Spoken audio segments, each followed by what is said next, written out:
Hello everyone. कैसे हैं आप लोग। आशा करता हूँ आप सभी आज अच्छे हो और मज़े ले रहे हैं अपनी हॉलीडे का। तो कहीं ना कहीं हमें मार्केट का जो ओपनिंग है वो कल मिलने वाला है 19 अगस्त को। वैसे मैंने चार्ट को आज देखा और मैंने देखा कि भाई आज कल भी मार्केट ओपन होगा कहीं ना कहीं। तो कोई बात नहीं, अभी हम चार्ट के ऊपर देख लेते हैं हमें क्या नज़र आ रहा है। बात कर लेते हैं मिड निफ्टी की। तो इसमें हमें क्या दिख रहा है, देखिए मार्केट ने क्या किया, कहीं ना कहीं एक गैप अप देके फॉलिंग किया एंड देन मार्केट रिकवरी में जा चुका है। ऐसे चार्ट में देख के हमें क्या नज़र आ रहा है, क्या मार्केट अपना ट्रेंड चेंज कर चुका है। देखिए हमने आपसे क्या बातें करी थी, थोड़े थोड़े रिट्रेसमेंट अगर ऊपर की तरफ आते हैं तो हमें एकदम ये नहीं सोचना कि मार्केट ऊपर चला गया, एंड ये भी सोचना हमारे लिए गलत रहेगा कि हम यहाँ सेलिंग का प्लान कर लें। पर कहीं ना कहीं देखो जो मुझे चार्ट में नज़र आ रहा है उसके हिसाब से मैं आपसे बातें करूँगा।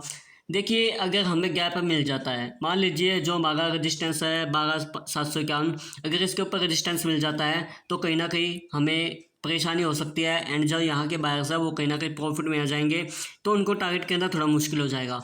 फ्लैट हल्का फुल्का गैप अप यानी कि 12,751 के नीचे मिलता है तो कहीं ना कहीं गैप डाउन के केस में भी सेलिंग साइड का प्लान बनाया जा सकता है।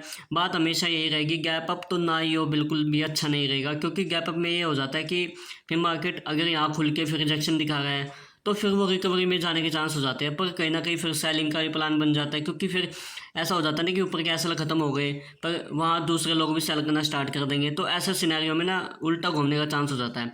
तो उसमें सेलिंग भी आ सकता है एंड घूम भी सकता है, तो ऐसे केस में हमें ध्यान रखना होगा।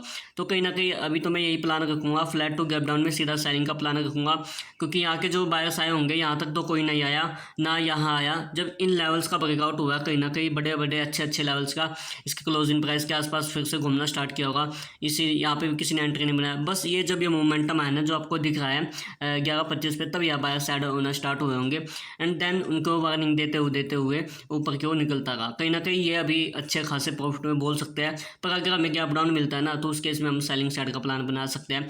बात कर लेते हैं बैंक एक्स की और बैंक निफ्टी की। पर उससे पहले मैं आपको इसके लेवल्स बता देता हूँ। लेवल्स हमारे लिए हो सकता है रेजिस्टेंस 12,772 सबसे अच्छा रेजिस्टेंस हो सकता है, 12,751 हमारे लिए रेजिस्टेंस हो सकता है। सबसे अच्छे सपोर्ट जो हमारे पास 12,647, 12,581 हमारे लिए अच्छे सपोर्ट हो सकते हैं कहीं ना कहीं। और अच्छे सपोर्ट की बात करें तो 12,505 हमारे लिए सपोर्ट हो सकता है। बात कर लेते हैं बैंक एक्स की। सेम चार्ट तो नहीं है, पर कहीं ना कहीं देखिए वो घुमाने की बातें हो जाती है कि आप घूम रहे हैं या नहीं घूम रहे हैं, वो आपके ऊपर ही होती है बातें। यहाँ कई बायर्स आना स्टार्ट नहीं हुए होंगे, जब ये मोमेंटम जब अच्छे खासे रैली से निकल रहा था तब भी यहाँ लोगों ने सेल करना स्टार्ट किया होगा, पर यहाँ कई बायर्स ऐड हुए हैं तो वो एक अच्छे प्रॉफिट में नजर आ रहे हैं कहीं ना कहीं। तो ऐसे बायर्स को टारगेट करना तो मुश्किल नहीं है, पर कर सकते हैं अगर हमें अच्छा खासा गैप डाउन मिले। ऐसी बातें यहाँ मुझे देखने को मिल रही है, अगर हमें अच्छे गैप डाउन मिले तो यहाँ हम सेलिंग साइड का प्लान बना सकते हैं। फिर भी मैं यहाँ क्या प्लान रखूँगा, गैप अप हमें ना ही मिले तो अच्छा रहेगा, अगर मिलता है तो वो हल्का फुल्का होना चाहिए। 57,806 हमारे लिए एक अच्छा रजिस्टेंस हो सकता है, तो इस केस में हमें फ्लैट या गैप डाउन मिलना चाहिए, जिस केस में हम सेलिंग साइड का प्लान बना सकते हैं। फ्लैट तो देखिए ऐसी बात हो जाती है कि ना ही मिले तो अच्छी बात है, वरना फिर घूमने के चांस हो जाते हैं। बात कर लेते हैं बैंक निफ्टी की। वैसे चार्ट की बात करूँ तो देखिए सेम चार्ट है, डरने की कोई बात नहीं है। कहीं ना कहीं मार्केट में जो ये सेलर्स आ रहे थे अच्छे खासे, इनको निकालना ज़रूरी था एंड यहाँ के बायर्स को होप दे के निकाल दिया गया है। तो कहीं ना कहीं अभी भी यहाँ बायर्स बैठे, तो ऐसे व्यू में घुमाने का कोशिश किया जा रहा है बस, जितना मुझे नज़र आ रहा है। पर अगर हमें गैप डाउन मिलता है तो बात बन सकती है। गैप अप हो ही ना हो तो अच्छा रहेगा हमारे लिए, वो सबसे अच्छा है। निफ्टी का चार्ट बिल्कुल बैंक एक्स की तरह बना हुआ है, तो यहाँ पे अच्छा खासा रैली ऊपर की तरफ किया जा रहा है, यानी कि जो बायर्स है काफ़ी अच्छे प्रॉफिट में बैठे हैं नीचे के एंड यानी कि यहाँ के और यहाँ के आसपास के बायर्स। तो ऐसे में उनको टारगेट करने के लिए हमें एक बढ़िया गैप डाउन चाहिएगा, यानी कि अगर छोटा भी होगा ना, यानी कि मान लीजिए 100, 150, 200 पॉइंट का भी, तो भी यहाँ सेलिंग साइड का प्लान बनाया जा सकता है, क्योंकि इतना खास चार्ट हमें यहाँ नज़र नहीं आ रहा कि हम डर जाए ऐसा वैसा। रजिस्टेंस सपोर्ट की बातें कर लेते हैं, तो सबसे अच्छा रजिस्टेंस काफ़ी ऊपर है, तो वो हमारे लिए 51,000।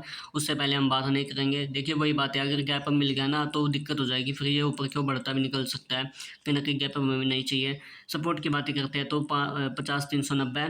रजिस्टेंस की बातें आप एक ही रजिस्टेंस की बातें कर लीजिए वो हो सकता है हमारे लिए 50-224 एंड फिर अच्छा सपोर्ट, सॉरी रेजिस्टेंस नहीं, सपोर्ट, सब दूसरा सपोर्ट की बातें करते हैं तो वो हो सकता है 49,990 एंड और अच्छा सपोर्ट की बातें करते हैं तो वो हो सकता है हमारे लिए 49,684। अगर जितना फास्ट हमें मोमेंटम मिलेगा, मान लीजिए गैप डाउन मिल गया और फिर हमने पोजीशन बना लिया अच्छी तरह से एंड फिर ये इसको ब्रेक डाउन करता है तो काफ़ी अच्छा मोमेंटम हमें नीचे की तरफ देखने को मिल सकता है, क्योंकि यहाँ के जो वायर्स है वो अभी नहीं निकले हैं। तो ऐसे में हमें 49,300 से 77 के आसपास मार्केट देखने को मिलेगा। हो सकता है इससे नीचे भी जाके होल्ड करना स्टार्ट कर दे, तो ऐसे मोमेंटम को हम नहीं छोड़ने वाले हैं। कहीं ना कहीं यही प्लान हमारा रहेगा जो मैंने आपके साथ शेयर किया। हैप्पी रक्षाबंधन, आपको बहुत बहुत बधाइयाँ हो एंड अगर आपको कुछ अलग दिख रहा है इस मार्केट में तो आप मोमेंटम को देख के प्लान कर सकते हैं। धन्यवाद।